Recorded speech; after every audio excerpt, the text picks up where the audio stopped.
Alright, what's up y'all, LakerFan here. As I was about to title today's video, here to showcase the best shooting guard build for a 5-out team in NBA 2K23 Comp Pro-Am. Now in today's video, we're actually showcasing a shooting guard and a small forward build because in my opinion, they're a pretty universally similar role when it comes to 5-out. Pretty much it's just wing players, like wing offense, and then as far as defense goes, their roles will vary, but I figured I'll just showcase both those in today's video. So you're getting a little 2-for-1 shooting guard and small forward video as far as what I would recommend to run on a Comp Pro-Am 5-out team, and not to mention it's what we have for our 5-out team. Now, the styles can vary quite a bit, I will say that much. Obviously, when you compare my 5-out team to Joe's 5-out team or something like that, obviously, he may have more perimeter-centric players that are a little bit more like movement-based, pick-and-roll movement, stuff like that, and just in general, speed-related. For us, it's a little bit more about size and making sure that people can't feel comfortable putting a shooting guard or even a point guard, for that matter, on either of these builds. So, I hope you guys enjoy. If you do, for to drop a like, sub if you're new, tell them noties, all good stuff, and like always, try to 2,000 likes. Now, to start us off, let's talk about positional value between both the positions, or even just your point guard. So, let's say your point guard is someone that has 85 pass accuracy.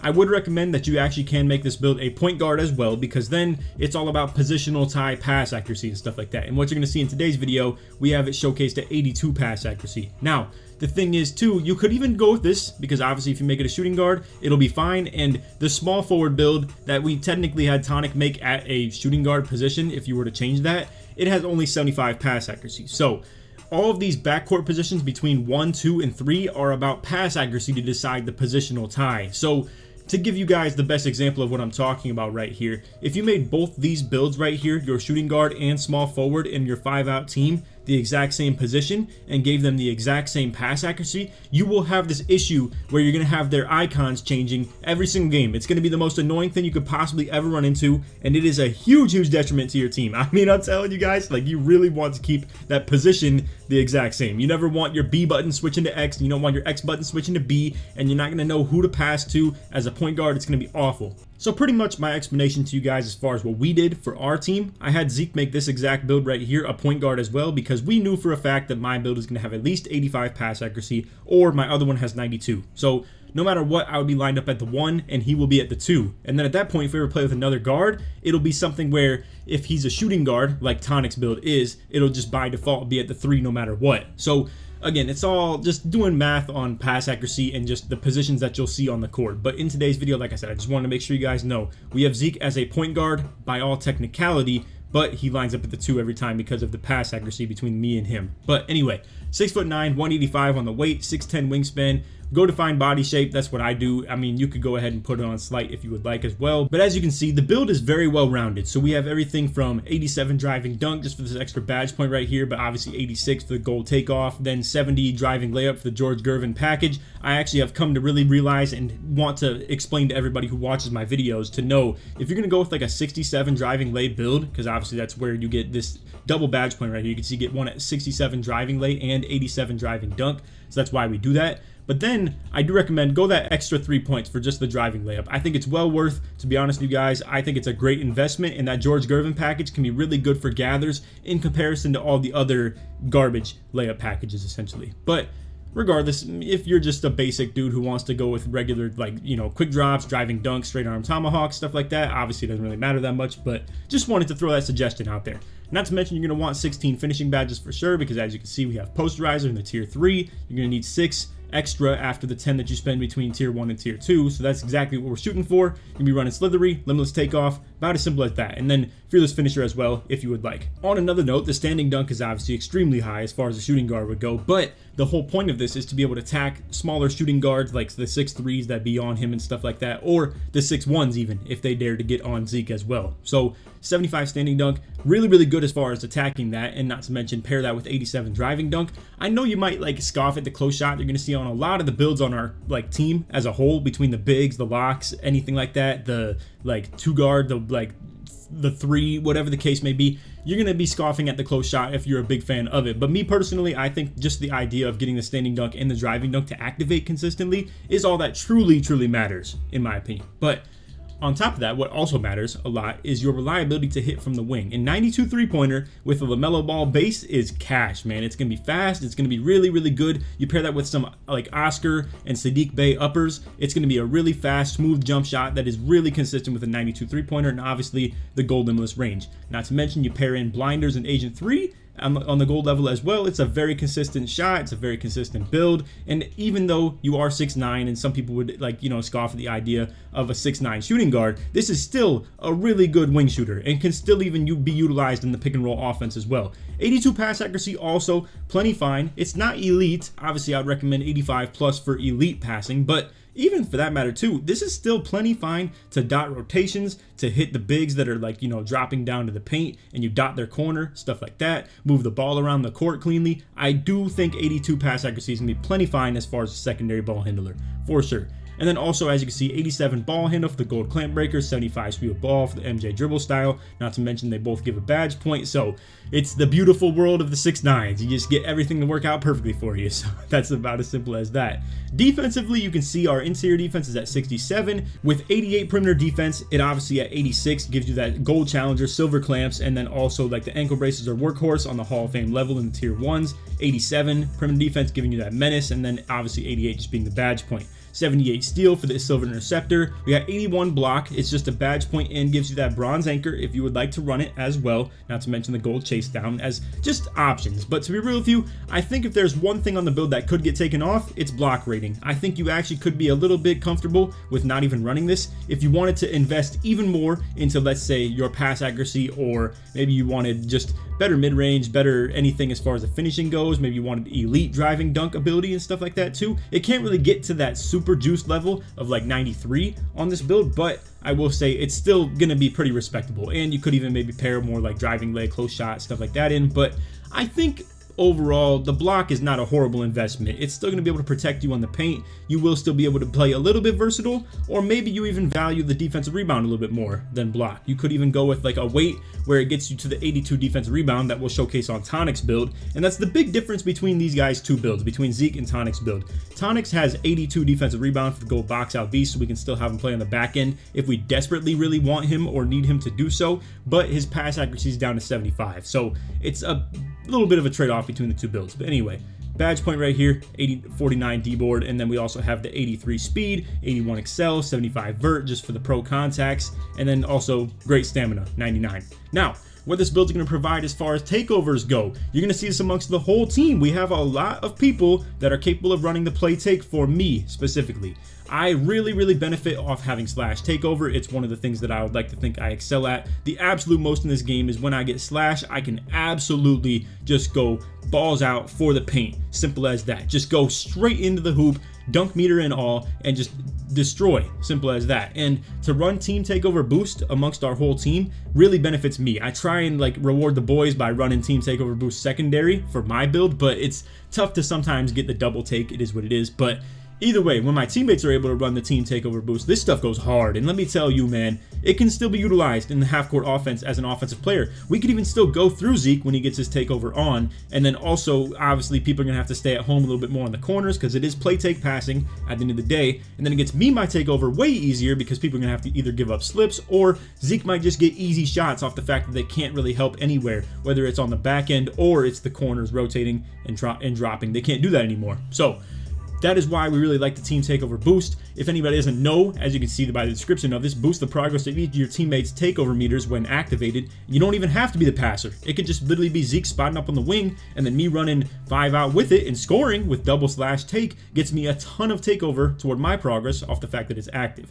And then also secondary just is whatever helps you get the takeover quickest. I think Sharp is that for this build. I don't really recommend running lock take secondary or anything like that, or even primary. And shot take is subjective to how you want to play as a player, but for me, this is what we're looking at as far as the builds go, and then we'll go ahead and go into the badge tiering and explain to you guys how to actually set this up. Alright, so for the badge loadouts, I want to first and foremost explain that the plan with Zeke's build right here, because he has this, now this may not apply to you, maybe it's going to be a little bit different for you, maybe you end up coring poster, because you're kind of, condemned to the life of just running a core badge in each category, just one finishing, one shooting, one playmaking, one defense. But for Zeke's build, we're planning for the double shooting core. So this is what it's going to be, this is what it already is. We're going to have this Cord double for limitless range and blinders, so just pretend limitless range is there. Then you get catch and shoot, you get green machine, agent 3, claymore, and then a little bit of clutch shooter. Simple as that. And that's what the shooting badge loadout is for this build. Now as far as finishing goes, it's literally as simple as this. Now maybe if you want to add one finishing, you could get the acrobat on bronze as well. It would be convenient to have for that George Gervin package if you do plan to go with the gathers,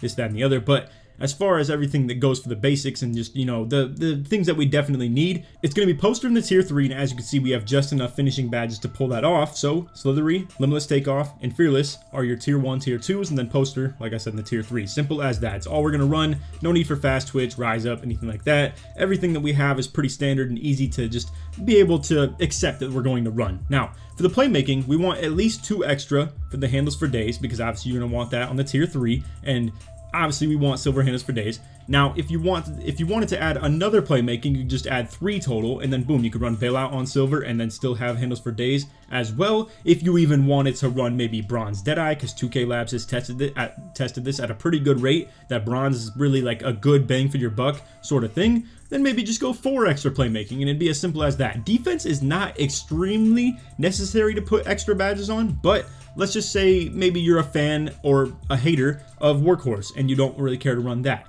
Maybe you don't really care about Menace either. Now you're going to be able to run Bronze Anchor. You could actually core that if you would like, if it's easier than the Gold Challenger, because obviously you can just do it like that. And now you're looking at more something that's a little bit reasonable to run if you wanted the Bronze Anchor. Now if you wanted to add extra defensive badge points into this, you absolutely could. If you wanted, let's say, Chase Down Artist, you would have to really invest though, and really be okay with not running things like Menace and Workhorse, because then you have to put in obviously like 3 extra badge points on defense to even get Chase Down. That'd be with no Workhorse or Menace. I would just recommend just don't go with Chase Down, honestly, or if you really wanted it, maybe just on bronze. But I even still think just Chase Down blocks in general are not good in comp pro-am. People just spam the quick drops. It's as simple as that. Maybe straight arms, but even that, you don't chase those down, especially with Bronze Anchor. The Bronze Anchor is just to protect yourself on the interior when you go for a jump contest in the paint, and just be able to actually get a contest. Simple as that. Same with that. That's the whole reason for the block rating too. So me personally, I would invest a lot more into the playmaking.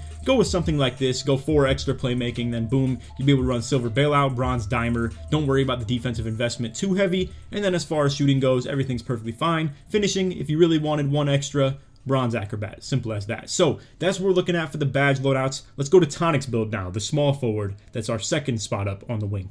Alright, so for Tonic's build, we said it in the intro, but it's actually a shooting guard build is what we created it as, but just because it's lined up at the 3, and if you guys want to just be simple with it, make your point guard a point guard, shooting guard a shooting guard, your small forward a small forward, then your 4 like a 4, and a 5 a 5. You could just do it as that, but me personally, we have like some very, very flexible lineups to say the least, so it's convenient when we can give ourselves that option a little bit, and maybe Tonic can just be a shooting guard, Zeke a point guard, me a point guard, and then me and Zeke have the pass accuracy ties figured out. So no matter what, it'll still be me at the 1, Zeke at the 2, Tonic at the 3, but if we put something like Spillboy on his lock build, he will still be at the 4. We won't have any mix-up, jumble up with that, because Spill actually has 76 pass ac, whereas Tonic right here has 75. So Tonic has to be 1 position lower in the builder than Spillboy would. So that's why there's a whole jumble of complicated things with these lineups. You want to make sure you have that 100% figured out before you make these builds. But anyway, with Tonic's build right here, you can see he's 193 on the weight. That gets him 82 defensive rebound. Now, as you can see, 6'9", 6'10 wingspan, defined. Once again, I know it's pretty copy and paste between Zeke's build and this build, but it's just the truth. This is what we're going to roll with. So Tonic's build, as we already mentioned a little bit, is just lower on pass accuracy, higher on defensive rebound. It's about as simple as that. There's not a huge difference between the acceleration. He only loses 1 compared to Zeke. Speed, the exact same. Vert, the exact same. Stam, same. Obviously, block, steal, prim D, pretty much the same as well. Zeke had 88 prim D, Tonic has 86, just how the build gets afforded. And then everything else, like we already said, pretty standard. 87 ball handle, gold clamp breaker, 75 speed of ball, obviously the 75 pass accuracy. This is a little bit suspect, I will say. It's very hard to make dots with this in the pick and roll offense. If there's one limiting factor in this build, it's that Tonic is a pick and roll ball handler, can't exactly make the passes or rotational reads that he needs to. I think with the right amount of reps, he will be able to get there anyway though, but 75 pass accuracy is a bit tough to run as a point guard. I'll just keep it about as simple as that. You can see the difference between me, Zeke, and Tonic as far as the pass accuracy between those thresholds of 75, 82, and 85 that all 3 of us achieve. So with Tonic, he's a little bit more of just an offensive player and provides a little bit more into the defense than me and Zeke do. And it's necessary because if we're going to go with a 3-guard lineup where it's me, Tonic, and Zeke, we need to have someone between the 3 of us that's actually able to rebound. So Tonic, if we play with a 3 guards, 2 bigs lineup with no lock, Tonic can still actually play the back end. Me and Zeke can both play wing D, and then we have 2 bigs to swing on both ends of the court, and we can rotate everything. It's a lineup that I really want to try pretty soon, but we just are a little bit limited in our reps of being able to run lately, and it is what it is. So anyway, with this build, as you can see, 23 shooting badges, once again, just like Zeke's. As far as the finishing goes, we're going to need to add 2 extra. It's as simple as that. It's all that's really necessary. If you wanted to add 3, we could get the Acrobat as well on the bronze, but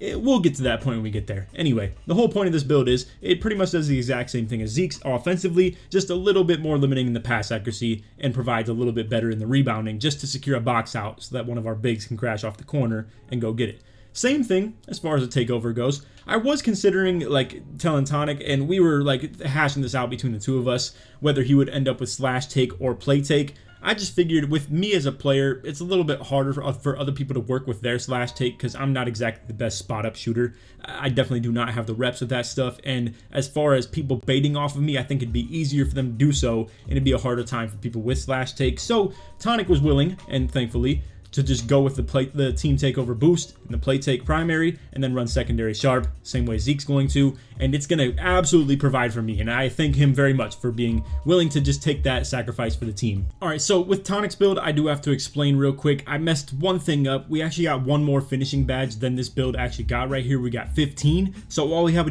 had to do was put 1 extra finishing, then we put 3 extra shooting, and then 4 extra playmaking on. So this is the thing with Tonic's build. It's very hard to replicate. If you want to just go with something more along the lines of what Zeke's build is and just duplicate that and play 2 shooting guards on the court, and you could just constantly spam like, zone rotations, simple as that, or not play with 2 bigs like we plan to do, and you could just hide one of your guards in the corner, run with 1 big, and still have a lock / back end on the court so Tonic doesn't have to be in this back end role. It would still work like that. But long story short, with Tonic's build, he benefits off the fact that he's going to run a double shooting core already as one of the things to be mentioned. Not to mention we have, like I said, 15 finishing will be what his build actually has. So all you have to do is add 1 more finishing badge and you'll have silver poster, simple as that. And we'll have to put 4 extra playmaking in to get handles for days. So all of that included really leads to you have to have the max amount of extra badge points to be had and the double core. So that's why I say it's very hard to duplicate, but it's possible that someone out there is watching and has the ability to do so, or you could just not run the extra shooting badges and you could still have the double core on the blinders, for instance, and at that point you could just not run catch and shoot. I think that's viable to do. I think it actually is possible, and then you could just roll with like volume shooter or something like that. At that point, this is perfectly fine for your shooting badge investment as long as you have the double core, like we said, and boom, you go with the blinders. Now at this point you can afford to just run, like, let's say on this build exactly, 2 extra finishing and then 4 extra playmaking if you happen to have like 6, or you could go with the revision that I'm talking about that I'll get to in a second, where you have 1 extra finishing badge that's already added to the build with like 15 instead of 14 right here, and then all you need is 5 extra badge points, because then you need 1 extra finishing and 4 extra playmaking. So I do apologize if this build description gets really complicated, but I just had to kind of explain that beforehand because obviously it was going to be kind of hard to do so. But anyway, as far as the defense goes, the box out beast is something that we want to rock on this build for sure. The workhorse versus like silver chase down versus like gold menace or something like that and bronze glove is really a tough debate to be had. Not to mention you could even maybe make the case for going with rebound chaser if you wanted to put another extra defensive badge point on as well. But I would argue that the workhorse one makes the most sense. Again, I'm okay with not running chase down artist on a build like this. I think it'd be okay. I think you are mostly playing for box outs too, so rebound chaser isn't 100% necessary, and you're not really going to be guarding ball like that anyway with a build like this, so menace and glove not exactly necessary. But anyway, let's go back to that revision real quick on how to actually morph this build around to get that extra finishing badge. Alright, so this is what we actually did, but I'm not going to lie to you guys, it might be a little bit tough to make something like this work. I still do think 67 free throw is plenty fine, and low-key 81 speed is still not detrimental as far as what the build would do, but it isn't exactly ideal to not go with maximum speed. It just is kind of tough that you still have to make something like this work if you really wanted to run with, like, let's say the gold box out beast. You still want to have like the badge point and the bronze anchor. Maybe if you felt comfortable doing it, you could just go with 75 block instead, and that would obviously give you a couple viable options as far as doing things like that.